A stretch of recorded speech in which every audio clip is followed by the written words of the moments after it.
It is 3 o'clock-ish on a Tuesday, which means it is time for Conventional Wisdom on the Young Turks Network. I'm Michael Shure, along with Ben Jacobs of The Guardian, Amanda Terkel of the Huffington Post, and we are here. The idea of this show is to give people a clue about what it's like to be here, what's going on, what we saw last night, what we may expect to see tonight, any kind of unusual things that these two fine reporters are reporting on. And you know, I think there's some interest in what's going, you know, how people are digesting what Mrs. Trump had to say last night and how much Mrs. Obama had a part in that. So I'll start with you, Amanda. You've been on the floor, you've been talking to delegates. What's the feeling from last night, and then what are people saying about what they expect tonight in terms of the Make America Work? Well, last night was really crazy with the Melanias speech because the Trump campaign at first, you know, she did a great job. She hit out of the ballpark. Everyone seemed to like it. But then it came out that there were parts of it that were almost identical to a Michelle Obama speech. And watching the Trump campaign try to figure out how to spin this today has been hilarious. We heard first that it was all Melania's fault, then it became Hillary Clinton's fault. There's no plagiarism. Well, there was a little plagiarism, but not too much plagiarism. I even heard Corey Lewandowski said, look, she's not a native English speaker, so of course she had some help. And then we just heard the RNC spokesman, Sean Spicer, say, like, look, those lines are common, and he quoted Akon, John Legend, My Little Pony. So it is hilarious. We'll see tonight if they can get through it without any mishaps, but right now the expectations are pretty low. Yeah, well, I think you look at Melania Trump, the first thing you think is Akon. Something from Akon's going to come out of her, and it kind of delivered last night. Listen, the first night of a convention doesn't usually matter. That doesn't really make a big difference. This time it's going to matter a little bit. How does this affect the rest of it? Well, I think in some ways it contributes to the sort of dysfunctional chaos, the carnival-like atmosphere in front of the Trump campaign. But it's also worth noticing that this stepped on all the other messaging around the night. They had 2 hours of prime time, all now sucked away by Melania. It's the top story, it's the top thing. But it's worth noting the messages they were trying to put out there. We had the mother of someone killed at Benghazi saying, Hillary Clinton murdered my son. Hillary Clinton should go to prison. Sort of a level of rhetoric we haven't heard. You had a general, Michael Flynn, saying lock her up and starting a chant of lock her up about Hillary Clinton. Yeah, that we've reached that this oversteps that in some ways that may be almost unintentionally good for them. I don't think this was intentional. This was not an elaborate false flag. But instead of with people getting so fed up with partisan rhetoric reaching such fever pitches, that making the story about bumbling screw-ups and the fact that, you know, the Trump campaign is not going to be mistaken for Boss Tweed right now, right, may not hurt. It may not hurt. That's a great point, actually, because they've weathered those storms before. The bumbling they can deal with. The other part of it, you know, your colleague Simon Malloy tweeted out yesterday. He said this is the first time, something to the effect of using coffins as soapboxes, which is what they were doing last night. They were talking about dead people for such a long time, it became uncomfortable, and it went on. And then Melania came out sort of trying to calm things down. It's the respect you give the spouse of the nominee. But by the same token, you had this happen, and maybe taking away from what Ben said, sort of what happened last night might in effect help them. But when it came to, we'll leave last night shortly, but Make America Safe. Did they say anything? Were they supposed to say anything, Amanda, about how to make America safe? Is that the goal of these conventions? Well, it was. I don't think the goal is to really lay out policy prescriptions, because you hear very little of that. But the goal was basically, I think the theme was Hillary Clinton does not make us safe. She's not going to have our back. You heard that phrase, have our back, quite a few times. You can't trust Hillary Clinton. She's crooked. And so that's why we need to go with Trump. And even when you're walking around talking to people here, people who are supporting Trump but maybe didn't like him all along, maybe they were Ted Cruz people, you know, their basic thing is, I'm supporting him because he's not Hillary Clinton, and I just don't trust her. But there were so many other things that happened last night. I mean, there was a primetime speaker who went and did an interview and said, you know, yeah, I think Obama's a Muslim. And the prayer, the benediction, which is usually, you know, very, very calm, and there's usually nothing to it. It usually doesn't make news. It's saying praying for the defeat of our enemies, and our enemies are the Democrats. Yeah. That is pretty edgy for a prayer. Specifically Hillary Clinton. Specifically Hillary. name her. And you were talking about the Academy Award-winning actor Antonio Sabato Jr. Saying that Obama's a Muslim. Yeah, so there's a lot of that stuff. Yes. This is a partisan convention. Those sorts of things Absolutely. happen. You see them, but I spoke to a couple, going off of what you said, I spoke to a couple of delegates, completely anecdotally, about who are trying to be convinced to want to vote for Trump, people who are not Yes. Trump people. And I sort of vetted them in that way. I assume they were telling me the truth. They said that after yesterday, I asked them specifically after seeing what was on stage yesterday, are you moved at all? He said, I already didn't like Hillary Clinton. I need to figure out a way to like Donald Trump. And do you feel like that's happened yet? That people have found a way to like him from this? No, I don't think that's happened. That part of what Paul Manafort laid out is that we would see today, in the next few days, the personal case for Donald Trump, the human side for Donald Trump. And that's, in theory, what the kids are supposed to accomplish. But so much of what yesterday was that in one of the more sane speakers, as opposed to your Antonio Sabatos, Senator Joni Ernst said categorically, Hillary Clinton is unfit to be president. That right now we've reached a point in the presidential campaign where the Democrat is saying the Republican is unfit, the Republican is saying the Democrat is unfit. This isn't about ideology. This isn't John McCain, Barack Obama's, I may disagree with him, but he's not a bad person. These are people who are morally, it's an attempt to paint Hillary Clinton as fundamentally lacking the character, lacking the basic qualifications to serve as president. Yeah, and I think that's ordinarily what you get out of a convention, right? I mean, that you want to prove that the other side isn't, but in this convention, they have the onus on them to prove that their candidate is worthy of voting for, right? And that's kind of what they need to do. I don't feel like they did that last night at all. No, well, I mean, that would be the next part of the case as you build up. That first it's establishing, or trying to establish that Hillary Clinton is, the lack of a better word, the theme of much of last night, Hillary Clinton will kill you if she's elected president. Exactly. And then trying to say not only will Donald Trump not kill you, but he's a good guy, he gives to charity. They're trying to lay all this stuff. And we got some hints of that with Rudy Giuliani's speech. But we're going to see much more of it laid out in the coming But again, days. what do you think of the way Rudy Giuliani's speech was delivered? I mean, we're breaking it down just because we're here, but that didn't seem like what you wanted out of Rudy Giuliani. The passion, yes. Sort of getting the people on their feet, that was necessary last night because they were in their seats for quite a while. But that was kind of weird, no? I mean, I thought it was one of the better speeches, but it wasn't. I don't think. You're right. I mean, I feel like a lot is expected when Rudy Giuliani speaks. He didn't mention 9/11 though, which was a bit of a surprise. Another thing we expect from Rudy Giuliani. Vegas made a ton of money on that last night. Yeah. But I mean, Trump. This convention, I mean, when Rudy Giuliani is one of the best speakers and someone people are anticipating, your lineup is pretty weak. Right. And we've seen that. I mean, we thought he was going to have Tim Tebow. He didn't get Tim Tebow even. And he has, when you have Scott Baio on, right. And he's barely, I mean, we heard delegates saying, like, he's D-list, man. Some people are like, he's not even on the D-list. Right.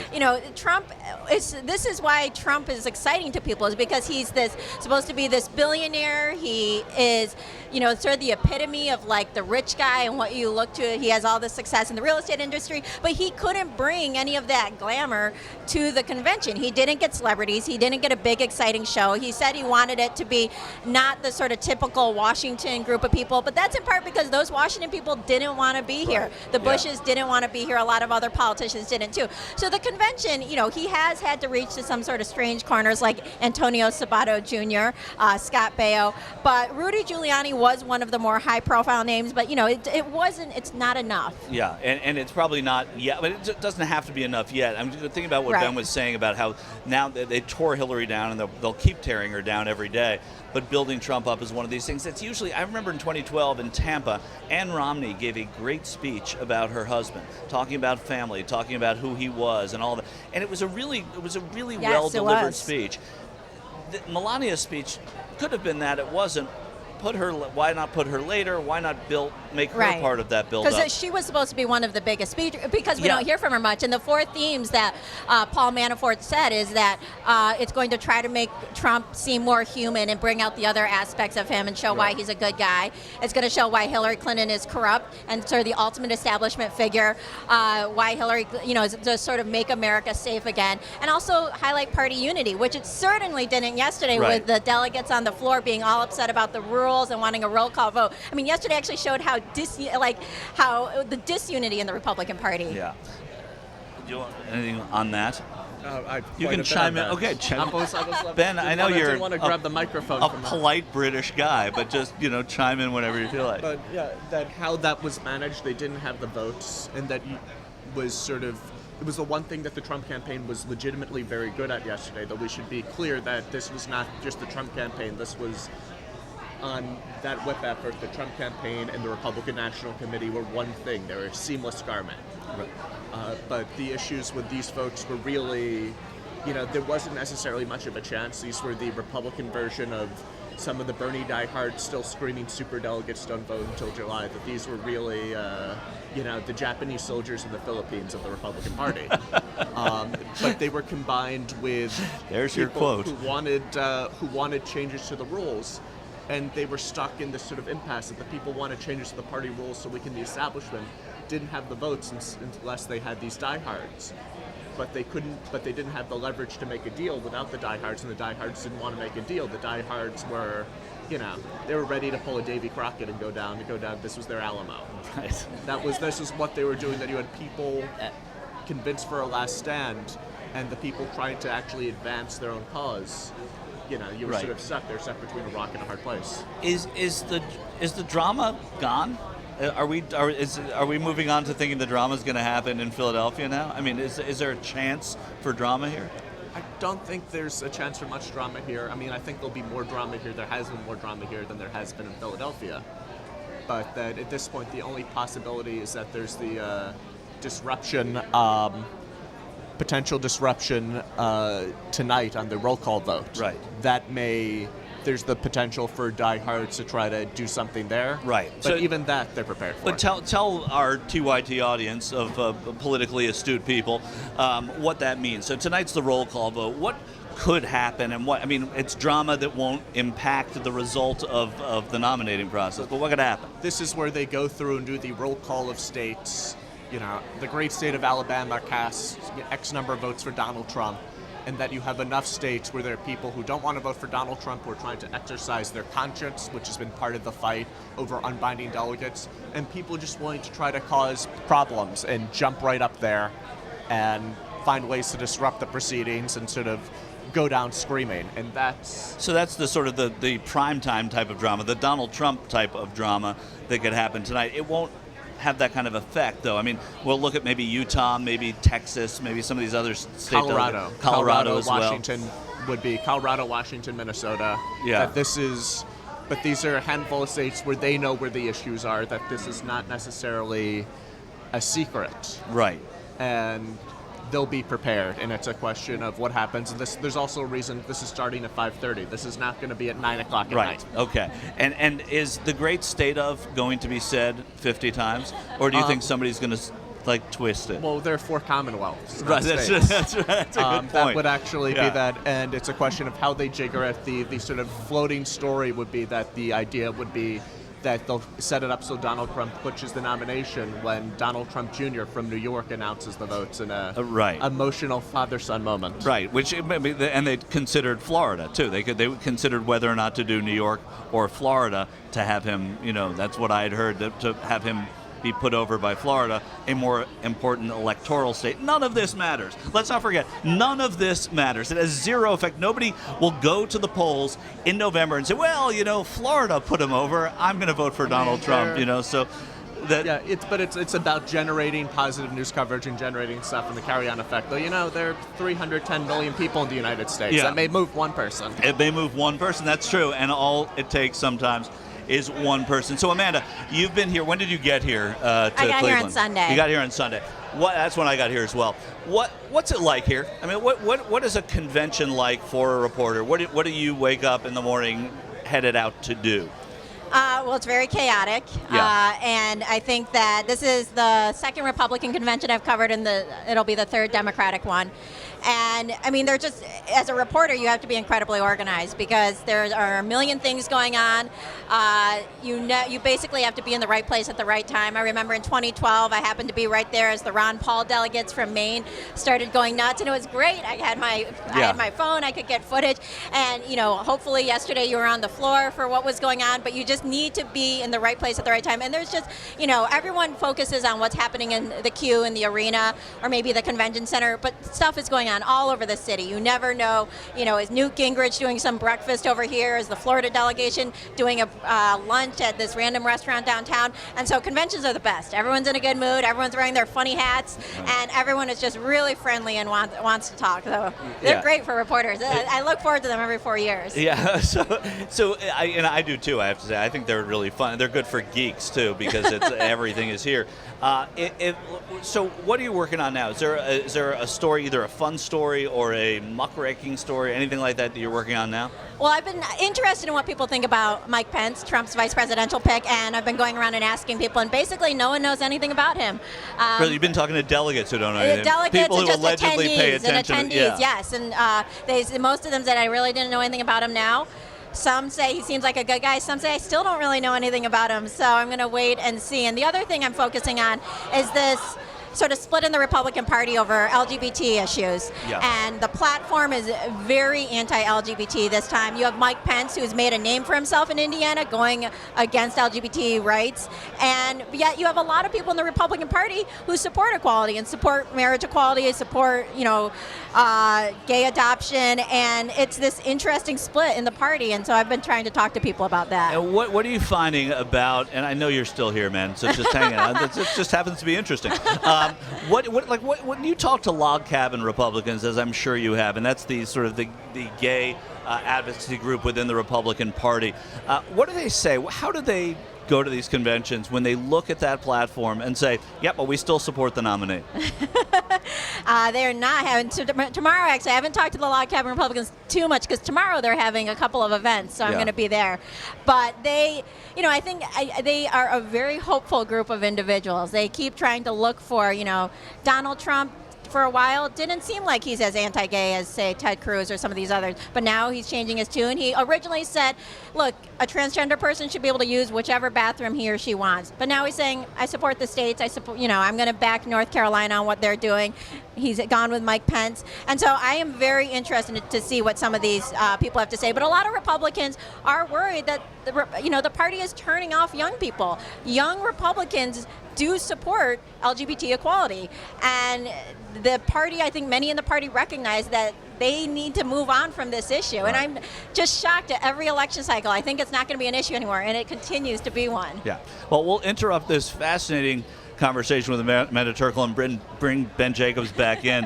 Ben, The Guardian, here, people think of newspapers, people like me think of newspapers, that they're going to go, they have a deadline, they go to bed, you have to get things in by a certain point. You're working, I know you, so I know how hard you work, and I know how late you write and how it's almost rolling coverage that you give at something like this. To explain that a little bit, and then explain where it is that you're actually it diverges from covering this event to finding stories within the event to cover. Like, what are you working on about tonight, the economy and making America work? Well, I've been still tracking some of the issues with the plagiarism and the sort of reporting that Rick Gates, Paul Manafort associate signed off on that and sort of following the day story. But a lot of what I'm doing is 24/7. There is a print deadline, which, because it's the UK, is the middle of the afternoon. So I have to work at two speeds where I have to file stories, and sort of there's things I can't necessarily, nothing that happens tonight will make the paper because it physically. Well, that's interesting counts. though, because you're working on a UK deadline to get that story in, but all the action happens after that. Yeah. So then it's at two speeds and doing stuff overnight for the website and stuff that actually needs to make it in and make it in, and how to change it, and how to change it also for an audience, because you're also dealing with.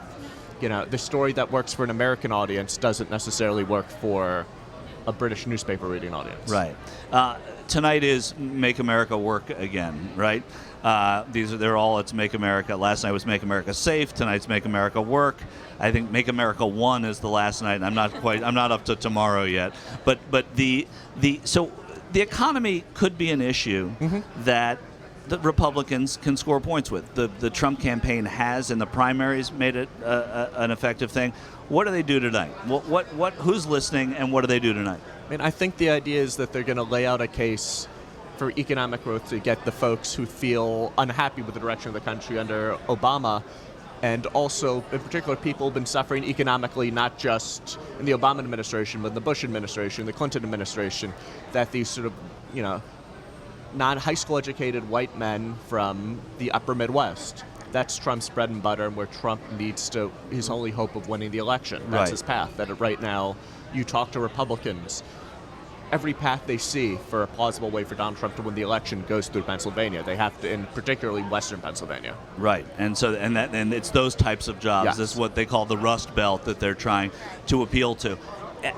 They're preaching to a choir here. They have the Republicans in front of them. Who else are they speaking to, Amanda? Like, when they come out tonight, do they expect that Democrats are watching? Do they expect America's watching, or are they playing to the crowd here? I mean, there's obviously a lot of playing to the crowd, but it's a primetime show, and they are hoping that other people, that independents, that maybe some Bernie Sanders supporters are watching, and people who they think that they could attract based on their economic message, even though obviously the things that Bernie Sanders and Donald Trump support are very different. Bernie Sanders wants to raise the minimum wage, free college, paid family leave. These are not things that Donald Trump supports. Right. Sometimes it's hard to get a grasp on what Donald Trump does support because he either doesn't announce it or changes his mind all the time. But they want a good media cycle to come out of it too, and that's part of the problem of what happened today, as Ben mentioned, is it was just, their message was just completely swamped with these plagiarism allegations. Right. So they're speaking to the crowd, they're speaking to people watching TV, and they're speaking to the media. Yeah, and we're going to see Paul Ryan tonight, right? Yes. Paul Ryan's in a funny place. He's a grudge. He's that because of his job. He's the head of the convention, right? So he's got this title here in Cleveland, but he also has a title in Washington. And as the sort of the most prominent Republican in the country right now, who's kind of got lukewarm support for the nominee, how does he play it?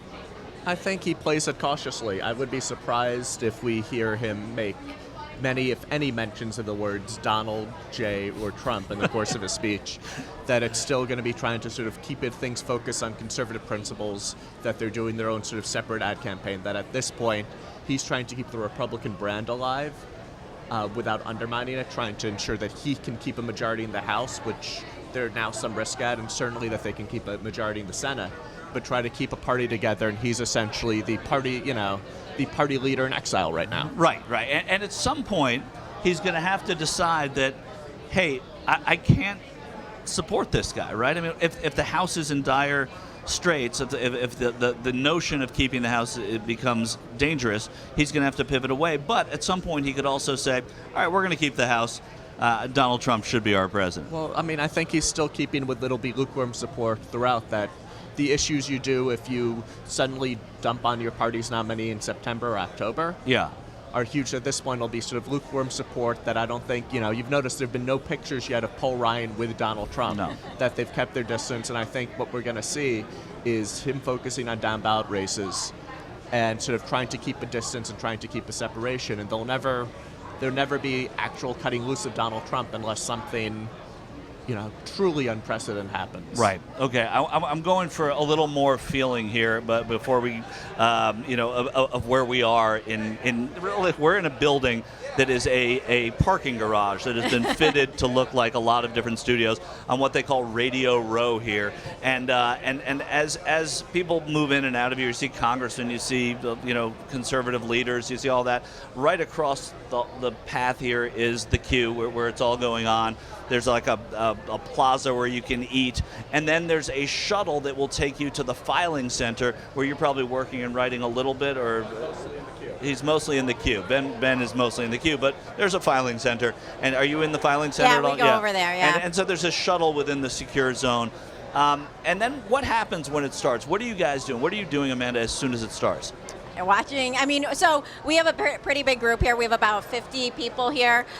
So we can't, I don't think people realize just because you're with the media, you can't necessarily all go into the queue at the same time. There are something like 15,000 journalists here. Right. You can't all be in there. So we take turns. Some people, if you're in there, you are just watching and you are trying to write as quickly as you can. Right. If we're in the filing center, you're watching TV.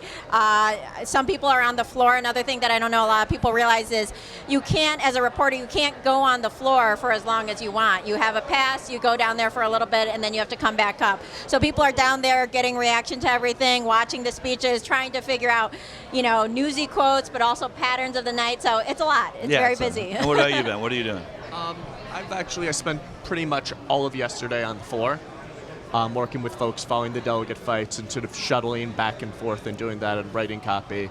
But a lot of what I've been doing is just, especially when there's drama yesterday, is talking to delegates, talking to sources, talking to folks, and trying to keep abreast of what's going on and sort of relaying the information upstairs in a way that works as, to my colleague who's writing Right. somewhere in the upper levels of the queue. Okay, so you want a delegate to be a source. How does that work?